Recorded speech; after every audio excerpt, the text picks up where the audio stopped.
یہ جو قربانی کا مسئلہ ہے، اس کے بارے میں ایک زمانے میں تو بہت منکرین حدیث کی طرف سے اس کے خلاف بڑی جو ہے ایک مہم چلی تھی کہ ختم کیا جائے اس کو، یہ خام خواہ جو ہے خرچ ہوتا ہے بہت بڑا اور ضائع ہوتا ہے گوشت،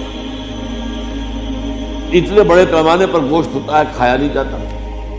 اچھا ایک زمانے میں فریج بھی نہیں تھے، یہ بھی نہیں کہ آپ محفوظ کر دیں، گوشت ضائع بھی ہو سکتا تھا، اور بھی چیزیں جو ہے وہ گوشت کی وہ صحیح طور سے استعمال نہیں ہوتی، تو اس کے اوپر بڑا پروپیگنڈا منکرین حدیث کا رہا کہ یہ جو ہے قربانی صرف حج کے موقع پر ہے۔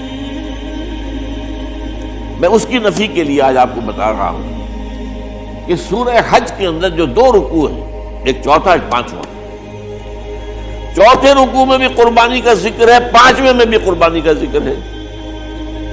یہ ایک دم جو ہے ایک جگہ پر جو 2 طرح کی قربانیوں کا ذکر ہو رہا ہے، یہ کیوں ہو رہا ہے؟ چوتھے رکوع میں وہ مناسک حج کے ساتھ اس کا ذکر ہے،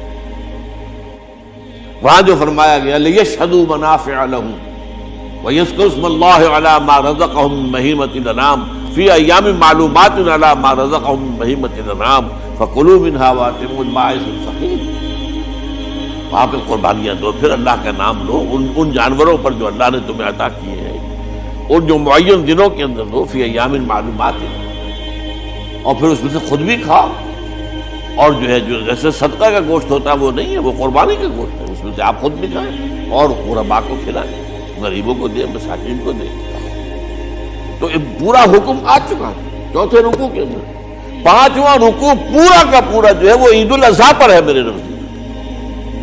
یہی حکمت صوم کے بارے میں ہے کہ وہاں جب ایک حکم تکرار کر کے آیا کہ پہلے فرما دیا گیا فَمَنْ كَانَ مِنْكُمْ مَرِيضًا أَوْ عَلَىٰ سَفَرٍ فَعِدَّةٌ مِّنْ أَيَّامٍ أُخَرَ، اگر بیمار ہو کوئی اور یہ یا کہ سفر پر ہو تو وہ تعداد دوسرے دنوں میں پوری کرے۔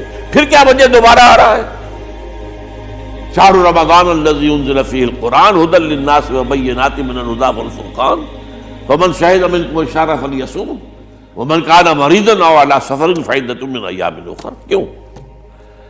یہ تو ادبی اعتبار سے یہ کلام کا عیب شمار ہوتا، تکرار بلا کسی سبب کے، نہیں سبب کے بغیر نہیں۔ وہاں کیا تھا؟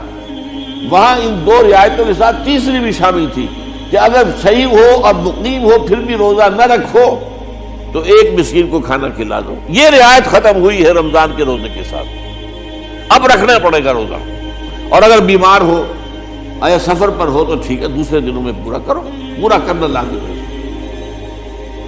یہ چیز جو ہے یہ در حقیقت کسی وجہ سے ہوتی ہے۔ بالکل یہی بات ہے سورہ حج کے چوتھے رکوع کے اندر وہ جو قربانی ہے حج کے ساتھ اس کا ذکر آ چکا۔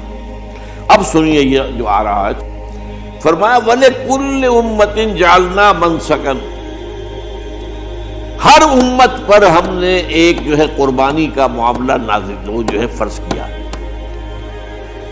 میں نے چونکہ آج شروع میں کہا تھا کہ صوم اور حج میں کچھ مشابہتیں ہیں۔ دیکھیے صوم کا حکم بھی آیا تھا تو کس طور سے آیا تھا؟ یا ایھا الذین آمنوا کتب علیکم الصیام کما کتب علی الذین من قبلکم لعلکم تتقون، اہل ایمان تم پر روزہ رکھنا فرض کیا گیا جیسے کہ فرض کیا گیا تھا ان پر جو تم سے پہلے تھے۔ یہاں پر اسی حوالے سے بات ہو رہی ہے کہ اے مسلمانوں یہ قربانی صرف تم پر فرض نہیں کی جا رہی، یہ تو ہر امت پر، ہر نبی ہر رسول کی امت۔ وَلِكُلِّ أُمَّةٍ جَعَلْنَا مَنْسَكًا لِيَذْكُرُوا اسْمَ اللَّهِ عَلَيْهَا، تاکہ وہ نام لیں اللہ کا، عَلَىٰ مَا رَزَقَهُم مِّن بَهِیمَةِ الْأَنْعَامِ، جو کچھ اللہ تعالیٰ نے انہیں رزق دیا ہے۔ یہ چوپائے جو ہیں حیوانات قسم کے، ان پر اللہ کا نام لے کر چھری پھیری جائے، اللہ کے نام سے ان کو ذبح کیا جائے۔ فَإِلَٰهُكُمْ إِلَٰهٌ وَاحِدٌ فَلَهُ أَسْلِمُوا، تو یہ جان لو کہ اس قربانی کی اصل روح کیا ہے؟ وہ یہ ہے کہ اللہ تمہارا ایک الہ ہے، اسی کے سامنے تمہیں سر جھکانا ہے۔ یہ روح تقویٰ اگر نہیں ہوگی تو یہ قربانی بے معنی ہو جائے گی۔ نماز و روزہ و قربانی و حج یہ سب باقی ہیں، تو باقی نہیں ہے۔ جب اللہ تعالیٰ کے ساتھ تعلق نہیں ہے تو یہ ساری چیزیں ریچولز بن جائیں گی۔ اب یہ بھی ہوتا ہے، 20-25 ہزار کے بکرے جو ہیں وہ لوگ لیتے ہیں، پھر ان کو گھماتے ہیں پھراتے ہیں، ان کے اوپر ریشمی چادریں چڑھاتے ہیں اور جو ہے وہ مہندی لگا کر، بہرحال وہ چیزیں جو ہے یہ اظہار اس طرح کا یہ تو پسندیدہ نہیں ہے، یہ تو لوگوں کو دکھانے کی بات ہے اور اپنے پیسے کی جو ہے اپنی دولت کے اظہار کا ایک ذریعہ ہے۔ لیکن یہ کہ بہرحال قربانی انسان کرے اور یہ کہ اس کے اندر روح جو ہے تقویٰ کی وہ موجود ہوگی۔ فَإِلَٰهُكُمْ إِلَٰهٌ وَاحِدٌ فَلَهُ أَسْلِمُوا وَبَشِّرِ الْمُخْبِتِينَ، اور اے نبی ان لوگوں کو بشارت دے دیجئے کہ جو اللہ کے سامنے جھکے رہتے ہیں، خشوع اور خضوع کی شکل اختیار کرتے ہیں۔ الَّذِينَ إِذَا ذُكِرَ اللَّهُ وَجِلَتْ قُلُوبُهُمْ، وہ لوگ کہ جب اللہ کا نام لیا جائے تو ان کے دل لرز اٹھتے ہیں۔ وَالصَّابِرِينَ عَلَىٰ مَا أَصَابَهُمْ، اور صبر کرنے والے جبکہ اس چیزوں پر کہ جو اللہ کی طرف سے ان پر آ گئی، وہ مصیبتیں، کوئی تکالیف۔ والمقیم الصلاۃ، اور نماز کو قائم کرنے والے۔ ومما رزقناہم ينفقون، اور جو کچھ ہم نے انہیں دیا ہے اس میں سے خرچ کرنے والے۔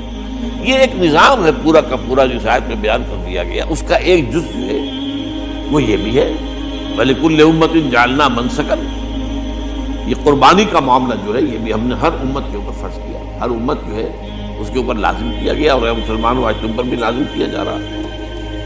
وَالْبُدْنَ جَعَلْنَاهَا لَكُم مِّن شَعَائِرِ اللَّهِ، اور یہ جو قربانی کے اونٹ ہیں، یہ خاص طور پر کیونکہ عرب میں تو اونٹ کی قربانی ہوتی تھی، دوسرے جانور تو وہاں کم ہوتے ہیں، اور بہرحال ان کی قیمتی متاع بھی اونٹ ہے۔ وَالْبُدْنَ جَعَلْنَاهَا لَكُم مِّن شَعَائِرِ اللَّهِ، یہ اللہ تعالیٰ کے شعائر میں سے، یہ اونٹ جو ہے یہ قربانی کا اونٹ ہے، یہ مکے لے جایا جا رہا ہے، یا یہ بکرے اور یہ مینڈے جو ہیں یہ قربانی کے ہیں، یہ وہاں جا رہے ہیں، تو یہ بھی گویا کہ ایک طرح سے اللہ کی نشانیاں بن جاتی ہیں۔ ان کے حوالے سے اللہ تعالیٰ کا ایک تصور اور اللہ تعالیٰ کے ساتھ ایک ذہنی رشتہ قائم ہوتا ہے۔ لیکن فیہا خیر، تمہارے لیے اس میں خیر ہے، بھلائی ہے۔ چنانچہ جب وہ جاتے تھے حج کے لیے تو جو بھی ان کے ساتھ دودھ دینے والا جانور ہے، قربانی کی نیت ہے لیکن دودھ جو ہے اس کا استعمال کر سکتے ہیں درمیان میں، اور بھی کوئی اگر ان کی کوئی چیزوں سے فائدہ اٹھانا ہو تو کیا خیر۔ فَاذْكُرُوا اسْمَ اللَّهِ عَلَيْهَا، تو اب ان کا اللہ کا نام لو اس کے اوپر، صواف صفے باندھ کر وہ اونٹ کھڑے ہوتے ہیں اور ان کو نہر کیا جاتا ہے۔ آپ کو معلوم ہے ذبح نہیں ہوتا اونٹ، اتنا بڑا جانور ہے، گردن کی موٹی ہے، اس کا ذبح کرنا معمول ہے۔ نہر کہتے ہیں، کھڑا ہے اونٹ اور ایک برچھا، چھوٹا سا برچھا ہے جو اس کے جہاں گردن کے جہاں آ کر دونوں ہڈیاں